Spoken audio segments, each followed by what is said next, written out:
দেখতে পাচ্ছি 15 সেকেন্ড পর অটোমেটিক আমার স্টারের কন্ট্যাক্টরটি অফ হয়ে গিয়েছে এবং ডেল্টার কন্ট্যাক্টরটি অন হয়ে গিয়েছে।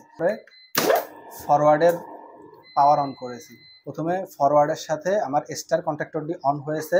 15 সেকেন্ড টাইমের পরে আমার ডেল্টা কন্ট্যাক্টরটি অটোমেটিক অন হয়ে যাবে। প্লাস স্টার অ্যান্ড ডেল্টাতে চলবে।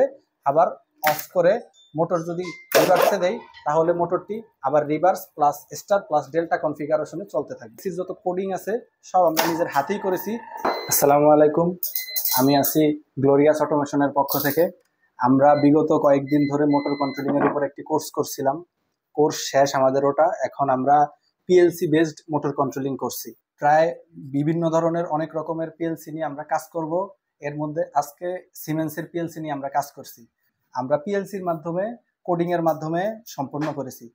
আমরা দেখি সিস্টেমটি কিভাবে কাজ করে। আমরা 3 ফেজ সাপ্লাই অন করলাম। অন করার পরে ফরওয়ার্ডের পাওয়ার অন করেছি। প্রথমে ফরওয়ার্ডের সাথে আমার স্টার কন্ট্যাক্টরটি অন হয়েছে। 15 সেকেন্ড টাইমের পরে আমার ডেল্টা কন্ট্যাক্টরটি অটোমেটিক অন হয়ে যাবে। এটা হচ্ছে আমার ফরওয়ার্ডে স্টার্ট ডেল্টা। দেখতে পাচ্ছি 15 সেকেন্ড পর অটোমেটিক আমার স্টারের কন্ট্যাক্টরটি অফ হয়ে গিয়েছে এবং ডেল্টার কন্ট্যাক্টরটি অন হয়ে গিয়েছে। আমরা সিস্টেমটি অফ করে যদি আবার রিভার্সে চালাই, দেখবেন যে মোটরের রোটেশনটি রিভার্সে ঘোরা শুরু করছে।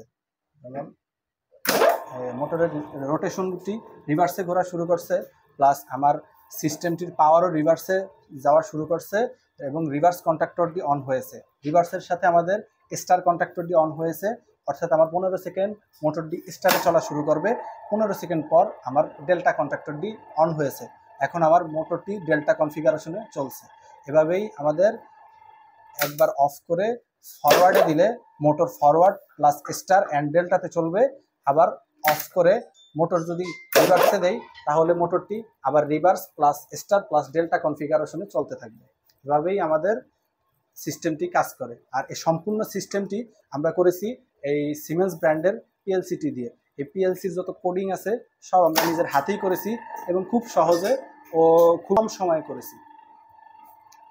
ধন্যবাদ আপনাদের গ্লোরিয়াসের পক্ষ থেকে।